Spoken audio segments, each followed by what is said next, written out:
السلام عليكم ورحمة الله وبركاته. إن الحمد لله والصلاة والسلام على محمد المصطفى وعلى آله وأصحابه المجتبى أما بعد.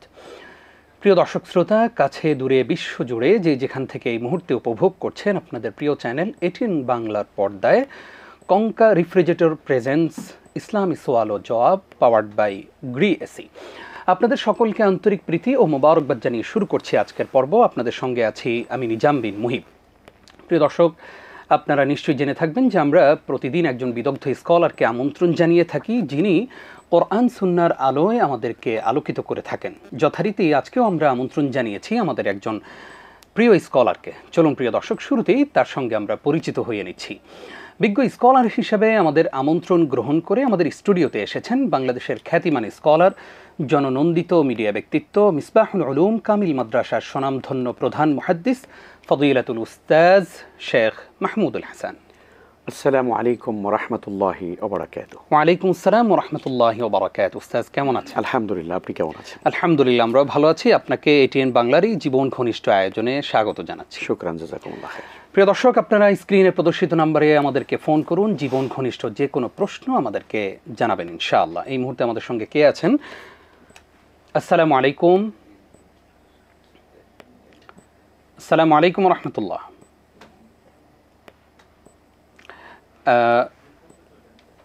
দর্শক, আপনারা আরও একবার চেষ্টা করুন ইনশাআল্লাহ। শেখ, আমরা শুরুতে একটু জানতে চাই আপনার কাছে যে এই যে আমরা নতুন একটি বছরে আসলাম এবং প্রতিদিন আমাদের জীবন থেকে হায়াত কমে যাচ্ছে, সেই হায়াত যে কমে যাচ্ছে আমাদের মধ্যে কোনো চিন্তাই নাই। আমরা মনে হচ্ছে যে আরও 20 বছর 25 বছর আমরা হায়াত পাবো।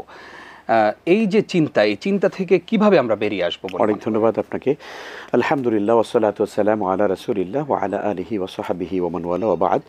রাসূলুল্লাহ সাল্লাল্লাহু আলাইহি ওয়াসাল্লামের একটি বিখ্যাত হাদিসের অংশ আমরা তুলে ধরতে চাই আজকের অনুষ্ঠানের শুরুতে। নবীজি সাল্লাল্লাহু আলাইহি ওয়াসাল্লাম বলেছেন, নি'মাতানি মাকবুলুন ফীহিমা কাসীরুম মিনান নাস আস-সিহহাতু ওয়াল ফারাগ। নবীজি সাল্লাল্লাহু আলাইহি ওয়াসাল্লাম বলেছেন যে পৃথিবীর অধিকাংশ মানুষই আল্লাহর দুটি স্পেশাল নিয়ামতের ব্যাপারে তারা উদাসীন, বেখবর।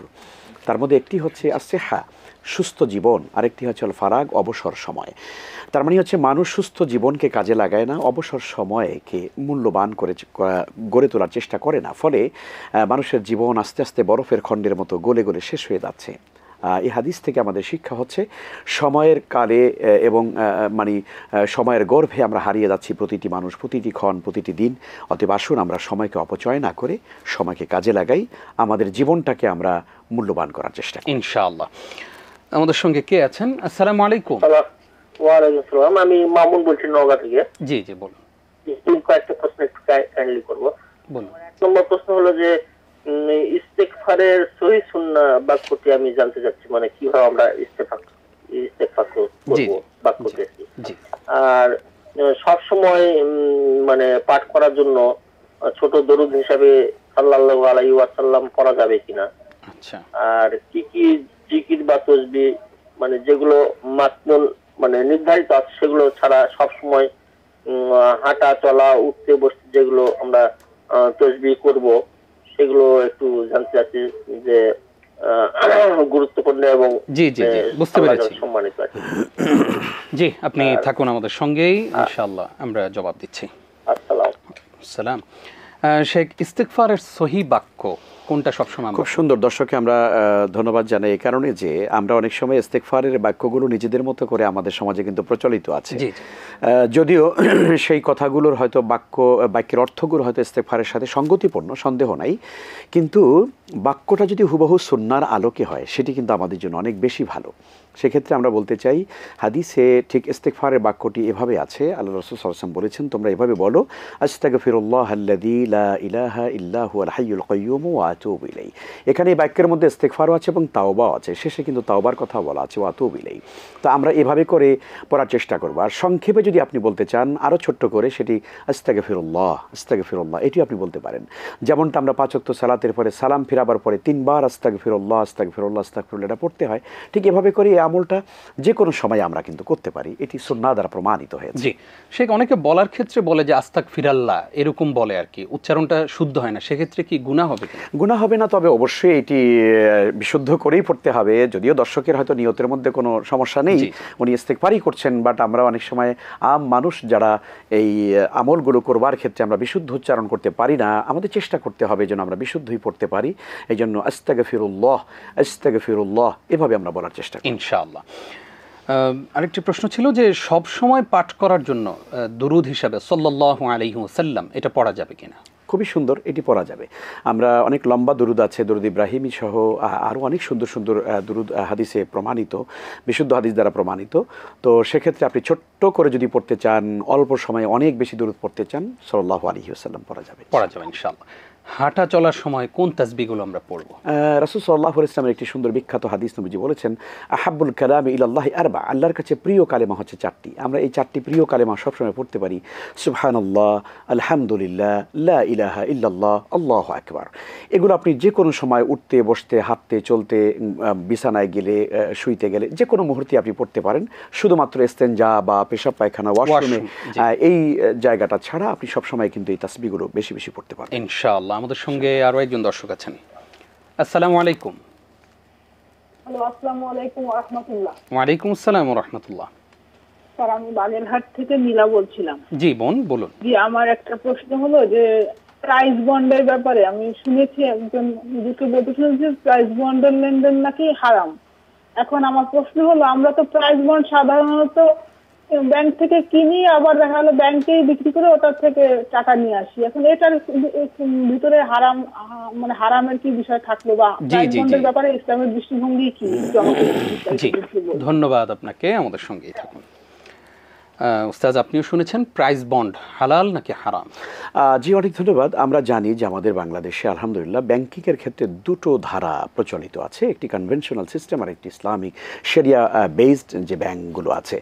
আপনার ব্যাংকের যে কোনো লেনদেন, যে কোনো কেনা বেচা, এগুলো যদি হয় ইসলামী শরিয়া মোতাবেক পরিচালিত কোনো ব্যাংকের সঙ্গে। এখন প্রশ্ন হতে পারে, আপনাদের মনে হয়তো এই প্রশ্ন আছে যে শরিয়া মেনটেন করেন এমন ব্যাংক কোনটি, বা কত পার্সেন্ট তারা করেন, বা সেখানে শতভাগ শরিয়া মেনটেন করেন কিনা, এটা নিশ্চয়তা কে দিবে, ইত্যাদি ইত্যাদি প্রশ্ন আপনাদের থাকতে পারে। কিন্তু আমরা বলবো যে আসলে একটি জিনিস আমি একদম ক্লিয়ার করে জানি যে এটা একদম প্রকাশ্যে সুনির্দিষ্টভাবে এটা নির্ধারণ করা, এখানে সুদের লেনদেন করা হচ্ছে, বলে দেওয়া হচ্ছে, এবং এটি সুদের লেনদেন করছে। আরেকটি ব্যাংক তারা দাবি করছেন যে আমরা শরিয়া মেনটেন করছি, আমাদের এখানে হারাম নেই, আমরা হালালভাবে চলার চেষ্টা করি আলহামদুলিল্লাহ, এবং তারা সফলতাও দেখিয়েছেন। সেখানে হয়তো সন্দেহজনক কিছু মানি থাকে, সেটাকে তারা আলাদা করে ফেলছেন, পিওরলি তারা শরিয়া মেনটেন করার চেষ্টা করছেন। তাহলে আমার কোনটা গ্রহণ করা উচিত? নিশ্চয়ই আমরা যেটা শরিয়া মেনটেন করবেন বলে দাবি করছেন, সেখানে শরিয়া বোর্ড দ্বারা পরিচালিত হয়ে আসছে, সেটি আমাদের করা উচিত। অন্তত মন্দের ভালো হিসাবে তো আল্লাহর কাছে আমার বলবার সুযোগ আছে। আমি তো এটা বলতে পারবো না যে না, এরাও যেহেতু আসলে সন্দেহজনক, সুতরাং আসেন খাঁটি সুদটা খাই, এটা তো বলার কোনো সুযোগ নাই। এই জন্য আপনার প্রাইস বন্ডের মানে বিষয়টাও ঠিক এরকমই। আপনি যদি কোনো কনভেনশনাল ব্যাংকের সঙ্গে যদি সেটি আপনি করে থাকেন, তাহলে 100% সেটা সুদ হবে, কোনো সন্দেহ নেই। অসংখ্য ধন্যবাদ উস্তাদ। আসবো আপনার কাছে আবারও ইনশাআল্লাহ ছোট্ট একটি বিরতির পর। প্রিয় দর্শক, আপনারা দেখছেন কঙ্কা রেফ্রিজারেটর নিবেদিত ইসলামী সওয়াল ও জবাব, পাওয়ার্ড বাই গ্রিএসি। অনুষ্ঠানের এ পর্যায়ে ছোট্ট একটি বিরতি নিচ্ছি, কিছুক্ষণ পর ফিরছি। প্রিয় দর্শক, আরও একবার স্বাগত জানিয়ে শুরু করছি আপনাদের প্রিয় অনুষ্ঠান কঙ্কা রেফ্রিজারেটর নিবেদিত ইসলামী সওয়াল ও জবাব, পাওয়ার্ড বাই গ্রিএসি। অনেকগুলো গুরুত্বপূর্ণ প্রশ্ন আমাদের হাতে আসছে এবং এই মুহূর্তে আমাদের সঙ্গে দর্শক আছেন নিশ্চয়ই। আসসালামু আলাইকুম। ওয়ালাইকুম সালাম ওয়া রাহমাতুল্লাহ। হুজুর, আমি দুইটা প্রশ্ন করব। জি প্লিজ। আমার প্রথম প্রশ্নটা হইতেছে যে হুজুর, আমার হাজবেন্ড 10 বছর বাইরে থাকছে, সৌদি আরব। আচ্ছা, 30 টাকা দিব। 10 বছর সৌদি আরব থাকছে, তো আইসা পড়ছে 14 বছর। এখন তার মালিক মাঝে মাঝে তার ফোন দেয়, ভালো মন্দ জিজ্ঞাসা, কথাবার্তা বলে, এমনি আবার যাইতে বললে কয় আসলে সুযোগ থাকলে আসো, কয় না আমার সুযোগ না, আসবো না। উনি আমারে ওই মালিকে আমারে কিছু টাকা দিতে চাইতেছে, বলতেছে তোমার না তোমার ওয়াইফে দিমু কিছু টাকা, একটা নাম্বার দাও, অ্যাকাউন্ট নাম্বার, বা তোমার মেয়ের বিয়েতে, মানে মেয়ে তো ছোট 9 বছরের। এখন আমি ধারণা করতেছি ওই টাকাটা যদি জাকাতের টাকা হয়, এই জন্য আমি নাম্বারটা দিতে চাই নাকি, অ্যাকাউন্ট নাম্বারটা। এটা কি আমার ঠিক হবে না ভুল হবে? এটা একটা প্রশ্ন। জি মানে জি জি, আমরা প্রশ্ন বুঝতে পেরেছি। আর কোনো প্রশ্ন আছে? একটা প্রশ্ন হইতেছে হুজুর, শীতের সময় যদি খুব কষ্ট হয়, বাচ্চার বয়স 13 বছর, এখন তো সে পানিটা ধরলেই না তার ফুসফুসে পানি আসছিল, আবার নিউমোনিয়ার সমস্যা, 2 বার হসপিটাল ভর্তি থেকে আসছে। এখন যদি তায়াম্মুম করে নামাজ পড়ে এটা কি হবে নাকি গুনাহ হবে? পানিটা ধরলে আর বেশি সমস্যা হয়। আচ্ছা আচ্ছা, জি ধন্যবাদ আপনাকে। জি ওয়ালাইকুম আসসালাম। শেখ, আপনিও শুনেছেন 10 বছর ওনার স্বামী বাহিরে ছিল, এখন ওনার যে মালিক, সেই মালিক ওনার স্ত্রীকে অর্থাৎ আমাদের বোনকে কিছু টাকা দিতে চায়। ওনার সন্দেহ হচ্ছে যে এই টাকা যদি জাকাতের টাকা হয় তাহলে আমি কিভাবে নিব বা নিতে পারবো কিনা, কি বলবেন বিষয়ে? জি অনেক ধন্যবাদ, শুকরিয়া জানাই। আসলে পৃথিবীতে কিছু ভালো মানুষ তো নিশ্চয়ই আছে। আমরা এই গল্পগুলো যখন আমাদের সামনে আসে তখন আমাদের হৃদয়ের ভিতরে একটা প্রশান্তি নেমে আসে যে পৃথিবীতে মানুষ মানুষের জন্য, মানুষ যে মানব কল্যাণের জন্য চেষ্টা করে, তার একটা নমুনা আমরা শুনতে পেলাম বোনের কাছ থেকে। বোন, আপনাকে বলছি আসলে আপনার যেই মালিক সৌদি আরবে থাকেন, আপনার স্বামীর সুবাদে যাদের সঙ্গে আপনাদের একটা সম্পর্ক তৈরি হয়েছে, উনি ভালো মানুষ নিশ্চয়ই। আমরা বুঝতেই পারি যে আপনার স্বামীর খোঁজ খবর নিচ্ছেন, আপনাদের খোঁজ খবর নিচ্ছেন, আবার আপনাদেরকে কিছু সহযোগিতা করতে চাচ্ছেন। আমরা ওই ভাইয়ের জন্য দোয়া করি যিনি আসলে সৌদি আরবে আছেন। এখন প্রশ্ন হচ্ছে যে আপনারা হয়তো জাকাত খাওয়ার মতো উপযুক্ত নন, বা আপনারা সেরকম দরিদ্র নন, সে কারণে আপনার মনের ভিতরে সন্দেহ হয়েছে যে উনি যে টাকাটা দিতে চায় এটি কি জাকাতের টাকা কিনা, তাহলে আমার জন্য খাওয়া ঠিক না। আপনার ভেতরের এই তাকওয়াটাকে আল্লাহ কবুল করুন। কত মানুষ আছে এগুলো চিন্তাই করে না, আরে ভাই সৌদি আরব থেকে টাকা দিবে, লও লও লও, যত টাকা দিবে লও, জাকাত হোক আর রিয়াল, জাকাত হোক আর ফেতরা হোক, অসুবিধা কি, খাইতে থাকো জনমের মতো। কিন্তু আপনার ভেতরে যে তাকওয়াটা লক্ষ্য করেছি, আল্লাহ আপনাকে উত্তম জাযা দিন। তবে উনি যে আপনাকে জাকাতি দিতে চাচ্ছে সেটাও আবার কিন্তু বলা কঠিন। নিশ্চয়ই আমি এখানে বুঝতে পারতেছি যে আপনাদেরকে সে ভালোবাসেন বলেই হয়তো আপনাদেরকে কোনো হেল্প করতে চান। এখন আপনি এক্ষেত্রে আপনার স্বামীর মাধ্যমে বিষয়টা ক্লিয়ার করতে পারেন যে আপনি যে টাকাটা বা আমাদেরকে দিতে চাচ্ছেন, আসলে আমরা তো জাকাত কখনো খাই না, বা যেভাবে বললে পরে উনি খুশি হবেন, উনি কষ্ট পাবেন না। একটা বিষয় হচ্ছে যে ওই ভদ্রলোক যিনি সৌদি আরবে থাকেন উনি হয়তো চাচ্ছেন সরাসরি টাকাটা আমাদের বোনকে দিতে, কারণ পুরুষদের হাতে টাকা গেলে তো আসলে খরচ হয়ে যায়। সেই কারণে হয়তো কোনো মেয়ের বিয়ে শাদির ক্ষেত্রে খরচ করবার জন্য এই টাকাটা যেন আমাদের বোনের কাছে জমা থাকে এবং এটা যেন ওই ভাই না জানেন, সেইভাবে হয়তো দিতে চাচ্ছেন। সেক্ষেত্রেও বোন আপনি আসলে যে ভাই দিতে চান ওনার কাছ থেকে আপনি কিছুটা ক্লিয়ারেন্স নিয়ে নিলে ভালো হয়, যেহেতু আপনার ভেতরে সন্দেহটা ঢুকেছে এবং এটা সন্দেহ হওয়ার মতো যদি জাকাত হয় তাহলে আপনি কেনই বা নিবেন, জাকাতের মতো অবস্থা যদি আপনার না হয় আপনি জিজ্ঞেস করে নেবেন যে এটি কি আপনার পক্ষ থেকে আমাদের জন্য হাদিয়া নাকি আসলে অন্য কিছু আপনি দিতে চাচ্ছেন বা কিভাবে দিতে চাচ্ছেন।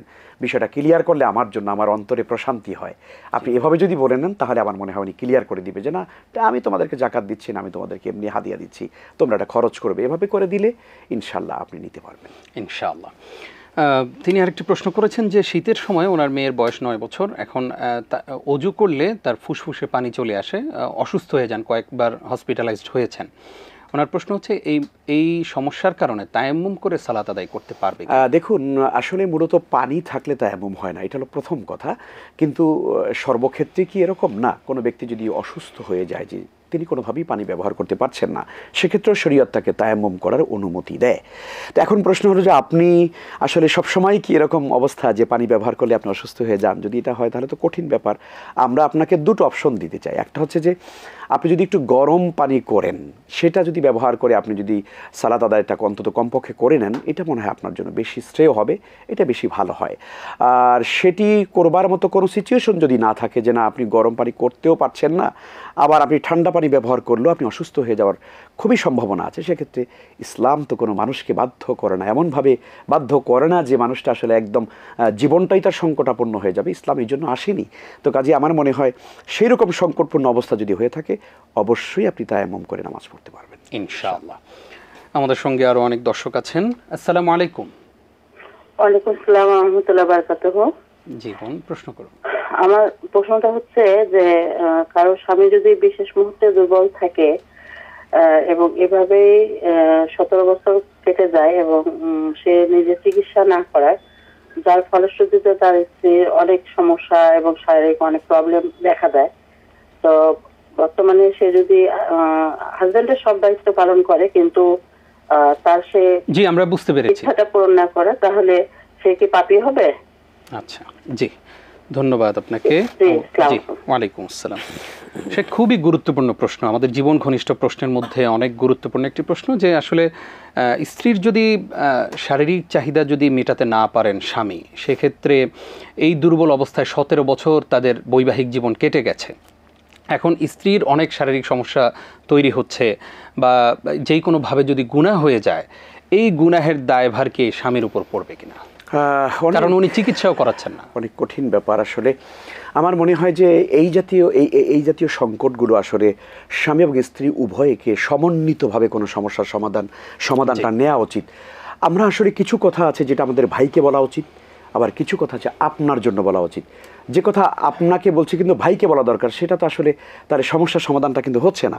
ফলে আমরা মনে করি আপনারা দুজনই, আপনারা জানি না কোন জায়গা থেকে প্রশ্ন করেছেন, যেখানেই আপনারা থাকুন না কেন, ওই এলাকার, ওই জায়গার, ওই জেলার কোনো বিজ্ঞ কোনো আলেমের কাছে আপনারা যাবেন, দুজনই যাবেন। তাহলে হবে কি, আপনাদের উভয়ের জন্য আলাদা আলাদা কিছু গাইডলাইন আছে যেটা সমাধান যোগ্য এবং সমাধান করবার মতো। আপনার ক্ষেত্রে বলি বোন, 17 বছর আপনি আপনার স্বামীর সঙ্গে জীবন কাটিয়েছেন, অনেক কষ্ট করেছেন, নিশ্চয়ই অনেক কষ্ট করেছেন। আপনার স্বাভাবিক যে প্রয়োজনগুলো আছে, নিডসগুলো আছে, সেটা উনি আপনাকে পূরণ করতে পারেন না, কিন্তু আপনি সবর করে করে 17টা বছর কাটিয়ে দিয়েছেন। আপনাদের ভিতরে তারপরও কিন্তু একটা অন্তরের একটা আত্মার সম্পর্ক তৈরি হয়ে গেছে। আপনি যদি এখন তাকে ছেড়ে চলে যান, এই মানুষটি সারা জীবনের জন্য একদম অসহায় হয়ে যাবে। আপনিও কিন্তু আলাদা হয়ে কিন্তু আসলে খুব একটা সুখ অনুভব করতে পারবেন না, আপনিও কিন্তু অনেক কষ্ট পাবেন ওনার জন্যে। আমরা বলবো ওনাকে আপনার চিকিৎসা করান।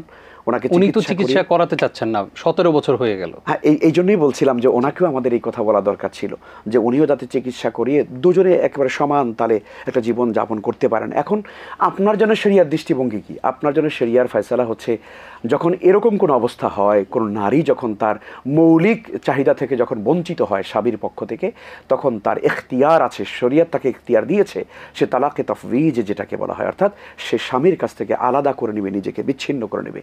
স্বামীকে তো তালাক দেওয়া যায় না, স্বামীর কাছ থেকে তালাক চেয়ে নেওয়া যায়, যে আমি এই কারণে আর আপনার সঙ্গে থাকতে চাচ্ছি না, আপনি আমাকে মেহেরবানি করে তালাক দিয়ে দেন।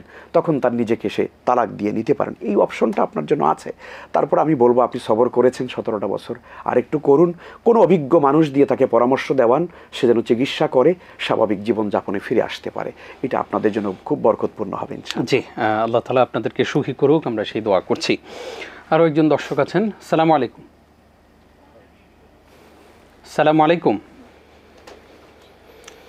দর্শক, আপনি আরও একবার চেষ্টা করতে থাকুন ইনশাআল্লাহ। প্রিয় দর্শক, আপনারা দেখছেন আপনাদের প্রিয় অনুষ্ঠান কঙ্কা রেফ্রিজারেটর নিবেদিত ইসলামী সওয়াল ও জবাব, পাওয়ার্ড বাই গ্রিএসি। অনুষ্ঠানের এই পর্যায়ে আরও একটি বিরতির সময় হলো, আমাদের সঙ্গেই থাকুন। প্রিয় দর্শক, আপনাদেরকে আরও একবার স্বাগত জানাচ্ছি। আপনারা দেখছেন কঙ্কা রেফ্রিজারেটর প্রেজেন্স ইসলামী সওয়াল ও জবাব, পাওয়ার্ড বাই গ্রিএসি।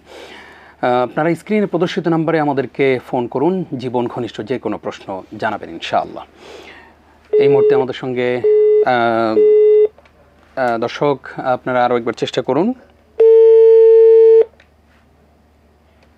আসসালামু আলাইকুম। আসসালামু আলাইকুম। ওয়ালাইকুম আসসালাম। এটিএন বাংলাতে আমি একটু কথা বলবো। জি জি, বলুন না প্লিজ। হ্যালো। জি জি, আমরা শুনছি, আপনি প্রশ্ন করুন। হুজুর, আমার একটা প্রশ্ন হচ্ছে, আমি জানি যে আপনারা মানে স্বপ্নের কোনো ব্যাখ্যা দেন না, কিন্তু আমি মাঝে মাঝে স্বপ্নেই খালি দেখি যে আমার দাঁত পড়ে গেছে। আসলে এইটা কি আমার জন্য কোনো খারাপ আমল, মানে ইঙ্গিত কি আল্লাহ দিছে, না আমি এটা মানে মাঝে মাঝে আমার জীবনে মানে বেশি আমি স্বপ্ন দেখি না, কিন্তু বেশিরভাগই স্বপ্ন দেখলে আমি শুধু এটাই দেখি যে আমার দাঁত পড়ে যাচ্ছে। এটা কেন দেখি? আর এটা কি দিনের বেলায় দেখেন? হাজবেন্ড সালাত পড়তে চায় না, কিন্তু আমার ফ্যামিলির ছোট বড় সবাই দান করে বেশি, কিন্তু নামাজ পড়ে না। তাদেরকে যখন বলি যে নামাজ পড়ো, না হলে দানটা আল্লাহর কাছে কবুল হবে না, তখন তারা বলে যে আল্লাহর রহমতে মানুষ জান্নাতে যাবে। আসলে আমি তাদের কিভাবে নামাজি করার জন্য আরো কি আমল করতে পারি, আল্লাহর কাছে কিভাবে দোয়া করলে আমার পরিবার সবাই নামাজি হবে, এই বিষয়ে একটু আমাকে বলবেন। আসসালামু আলাইকুম। ওয়ালাইকুম আসসালাম ওয়া রাহমাতুল্লাহ। শেখ, স্বপ্নের ব্যাখ্যা উনিও বলেছেন যে আপনারা দেন না, আমরা জানি, তারপরে যদি কিছু বলতেন। উনি দাঁত পড়ে যায় এটা দেখেন। অনেক ধন্যবাদ। আসলে দাঁত তো মানুষের পড়েই, তাই না? এটা ন্যাচারাল একটা ব্যাপার। এটা স্বপ্নে দেখার মধ্যে খুব বেশি খারাপ কিছু আছে বলে আমরা মনে করি না। তবে হ্যাঁ, দাঁত মানুষের মানব দেহের একটা প্রয়োজনীয় জিনিস। এটি যখন পড়ে যাওয়ার স্বপ্ন দেখা হয় তার মানে হচ্ছে যে হয়তো আপনার আমলে কোনো ত্রুটি আছে বলে মনে হয়। তো আপনার নামাজ, আপনার জিকির, আপনার তেলাওয়াত, আপনার হালাল হারাম ইত্যাদি বিষয়গুলো, শরীয়তের ফান্ডামেন্টাল ব্যাপারগুলোতে আপনি আরও বেশি যত্নবান হবেন। কোনো কিছু ছুটে যায় কিনা দেখবেন। আপনার হয়তো কোনো আমল ছুটে যাচ্ছে, সেটাই হয়তো আপনি স্বপ্নে আকারে দেখছেন যে আপনার দাঁত পড়ে গেছে। তারপরেও ডেফিনেটলি স্বপ্নের ব্যাখ্যা এটা আল্লাহই ভালো জানেন, সেটি আমরা বলতে পারবো না। তবে যে কোনো স্বপ্নই দেখেন, আমি একটা কমন উত্তর দিই স্বপ্নের ক্ষেত্রে, আমি ব্যক্তিগত একটা কমন উত্তর দিই। সেটা হলো এরকম যে আপনি ভালো মন্দ যাই স্বপ্নে দেখুন না কেন, আপনি একটি কাজ করতে পারেন, সেটি হলো আপনি সাদাকা করতে পারেন। সাদাকা করলে পরে আপনি যে স্বপ্নটা দেখেছেন তার মধ্যে যদি কোনো আপনার জন্য অকল্যাণকার কিছু থাকে, ইনশাআল্লাহ তাআলা সাদাকা করার দ্বারা সেটি বালাটা দূর হয়ে যাবে। হাদিসে এসেছে আস-সাদাকাতু তারুদ্দুল বালা, সাদাকা মানুষের বিপদ দূর করে দেয়। কাজেই আপনার স্বপ্নের ভেতরে যদি কোনো বিপদ থাকে, আল্লাহ সাদকা করলে পরে এটা দূর করে দেবেন। আর কল্যাণ থাকলে আল্লাহর কাছে চাইতে হবে, আল্লাহ আমি যা স্বপ্ন দেখেছি সেই কল্যাণটি আমাকে দান করো। ইনশাআল্লাহ তাআলা আল্লাহ তাআলা আপনাকে হেফাজত করবেন। আর বোন যে দ্বিতীয় প্রশ্ন করেছিলেন যে ওনার পরিবারের সবাই দান করে, মাশাআল্লাহ ভালো, এটি একটি ভালো কথা। এটিও একটা ইতিবাচক দিক, কারণ অনেক মানুষের আছে, অনেক টাকা আছে কিন্তু দান করতে চায় না। আর দান করার দ্বারা কিন্তু আল্লাহর ক্রোধ যেটা আছে, অর্থাৎ আল্লাহ তো আমাদের উপর রাগ করেন কখনো কখনো, তাই না? যেমন আমাদের বাবা মা যদি কখনো রাগ করেন তাহলে আমরা জানি কি কথা বললে আব্বু রাগটা কমায় ফেলবে, তাই না? তো আল্লাহ রাব্বুল আলামিন যখন বান্দার উপরে রাগ করেন তখন একটা বিশেষ আমল আছে, যে আমলটা করলে আল্লাহর রাগটা দূর হয়ে যায়, সেটি হচ্ছে দান করা। অর্থাৎ মানুষ যখন আল্লাহর প্রতি দান করে তখন আল্লাহর ক্রোধ দূর হয়ে যায়। তো আপনার পরিবারের সবাই দান করে, এটা একটা খুব ভালো দিক, শুনে খুশি হলাম। কিন্তু নামাজ পড়ে না, এটা তো ভালো কথা না। আল্লাহ তাআলা বলছেন ওয়া'মুর আহলাকা বিস-সালাতি ওয়াসতাবির আলাইহা, তুমি তোমার আহলকে, পরিবারকে নামাজের জন্য আদেশ করো এবং সবাই মিলে তোমরা ঐক্যবদ্ধভাবে নামাজের উপর থাকো। তো আপনি নামাজ পড়ুন, আপনার স্বামীকে বলুন, আপনার সন্তান, ভাই বোন সবাইকে আপনারা আদেশ করুন বা পরামর্শ দিন, দাওয়াতের কাজ করুন। তারা যদি আপনার কথা মানতে না চান তাহলে বিজ্ঞ কোনো আলেমের শরণাপন্ন হন, কোনো একজন আলেমকে দাওয়াত দিয়ে বাড়িতে নিয়ে যান। উনি আপনাদের সবাইকে নিয়ে বসে সুন্দর করে একটা হালাকা করলেন, একটা বৈঠক করলেন, কিছু নসিহা করলেন। এভাবে করে ইনশাআল্লাহ তাআলা নসিহা করতে করতে একটা সময় দেখা যাবে তারাও নামাজি হয়ে যাবে। আপনার দাওয়াত বন্ধ করবেন না, অবশ্যই তাদেরকে দাওয়াত দিতে থাকুন। তিনি বলেছেন যে এই সালাতের কথা বললে ওনারা বলেন যে আল্লাহর রহমত ছাড়া কেউ জান্নাতে যেতে পারবে না। মানে বিষয়টা হলো নামাজ কালাম দিয়ে আসলে কোনো কিছু হবে না, আল্লাহর রহমত যদি না হয় এই নামাজ পড়েও কোনো কাজ হবে না সেদিন। ওনার যুক্তিটা হচ্ছে এই কথাগুলো আসলে আমাদের মানে দ্বীনি জ্ঞান সম্পর্কে, মানে আমল দিয়ে কেউ জান্নাতে যেতে পারবে না, ইসলামী জ্ঞান সম্পর্কে এটি আমাদের চরম একটি ভ্রষ্টতা এবং মূর্খতাই বলবো আমরা। কারণ হলো যে আল্লাহর রহমত ছাড়া কেউ জান্নাতে যাবে না, কথা তো একেবারেই ঠিক। কিন্তু আল্লাহর রহমত কখন হবে? আল্লাহ কখন আপনার উপর রহমত করবেন? যখন আপনি আল্লাহর কথাগুলোকে মেনে চলবেন, আল্লাহ যা বলেছেন সেটা করবেন, তখনই তো আল্লাহ তাআলার দয়া মায়া আপনার উপরে হবে। আর সালাত এমন একটি মৌলিক ইবাদত ইমানের পরে যে এটি ছাড়া কোনো ব্যক্তি কিন্তু জান্নাতে যেতে পারবেন না। কারণ রাসূল সাল্লাল্লাহু আলাইহি ওয়াসাল্লাম বলেছেন আউয়ালু মা ইউহাসাবু বিহিল আবদ ইয়াউমাল কিয়ামাতিস সালাহ, কিয়ামতের দিন বান্দার কাছে সর্বপ্রথম প্রশ্ন করা হবে নামাজ সম্পর্কে। এই প্রশ্নের জবাবে যে ফেল করবে তাকে আর জিজ্ঞাসা করা হবে না যে তুমি মসজিদে কয় টাকা দান করছিলা, হ্যাঁ তুমি কত টাকা এতিমখানা দিয়েছিল। অতএব নামাজ নামাজ নামাজ, আসসালাত আসসালাত ওয়া মা মালাকাত আইমানুকুম, আল্লাহু আকবার, নামাজ পড়তে হবে। আশা করছি আমাদের দর্শকরা সকলেই নামাজের ব্যাপারে সচেতন হবেন ইনশাআল্লাহ। আসসালামু আলাইকুম দর্শক, নিশ্চয়ই আমাদেরকে শুনতে পাচ্ছেন?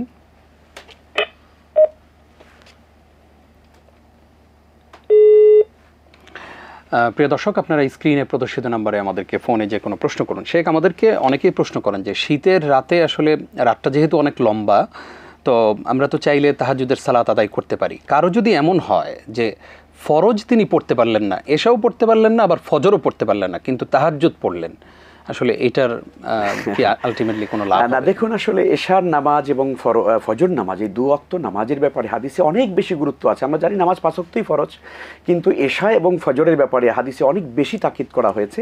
এবং সাহাবায়ে কেরাম বলতেন যে আমরা আমাদের ভিতরে কোনো মানুষ মুনাফিক হয়েছে এটা আমরা বুঝতাম একটা জিনিস দিয়ে, যখন দেখতাম তার এশার সালাত এবং ফজরের সালাতের ব্যাপারে তার গাফলতি রয়েছে, তখন ধরে নিতাম যে তার ভিতরে মুনাফিকি আছে। আমরা অন্য কোনো আমল দ্বারা মনে করতাম না যে কারো ভিতরে মুনাফিকি আছে, কিন্তু এটা দ্বারা বুঝতাম। আর এই জন্য হাদিসের মধ্যে বলা হয়েছে যে মান সাল্লাল্লাহু আলাইহি ইশা ফি জামাআতিন ফাকান্নামা কামা লিল্লাহি নিসফাহু আও কামা ক্বাল আলাইহিস সালাম। নবীজি বলেছেন যে কোনো ব্যক্তি যদি এশার সালাত যদি জামাতের সঙ্গে আদায় করে তাহলে সেজন্য অর্ধেকটা রজনী দাঁড়িয়ে থাকলো।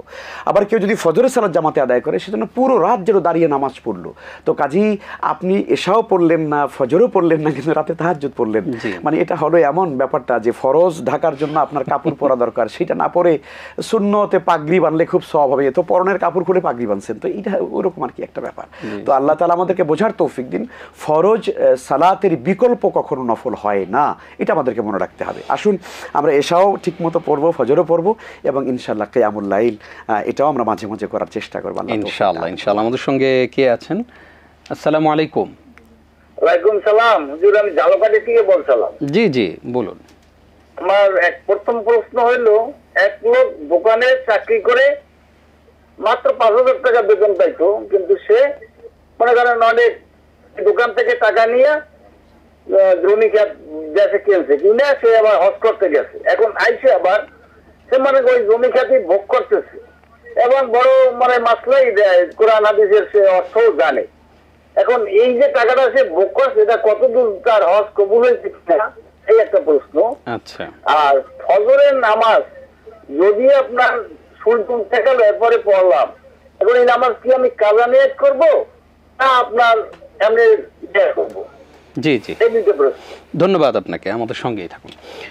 শেখ, আসলে আমরা আমাদের উচিত প্রত্যেকের যে আমাদের নিজেকে নিয়ে প্রশ্ন করা। আমরা অনেক সময় দেখা যায় যে অন্যকে নিয়ে ভাবি যে তার নামাজ কবুল হলো কিনা, তার হজ কবুল হলো কিনা।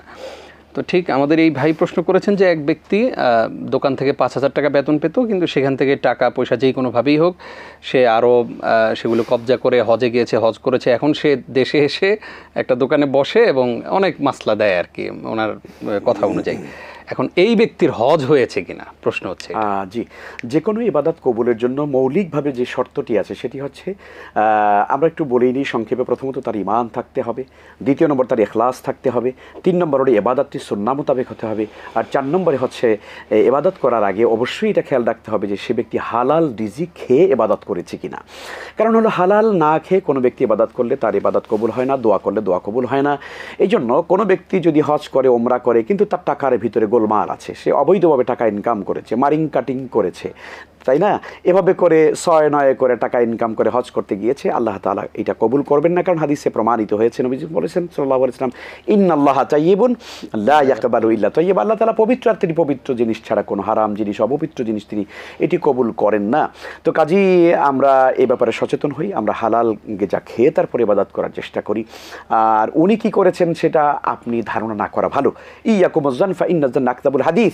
তোমরা মানুষের কাছ থেকে, মানুষের ব্যাপারে ধারণা করা থেকে বেঁচে থাকো। এখন এই লোক গিয়েছেন, তার টাকা আল্লাহ হয়তো অন্য পথে দিতে পারেন, আপনি কেন ধারণা করছেন ভাই? ওনার ইবাদতের ভিতরে গোলমাল থাকলে উনি জবাব দেবে, আপনি তো দেবেন না।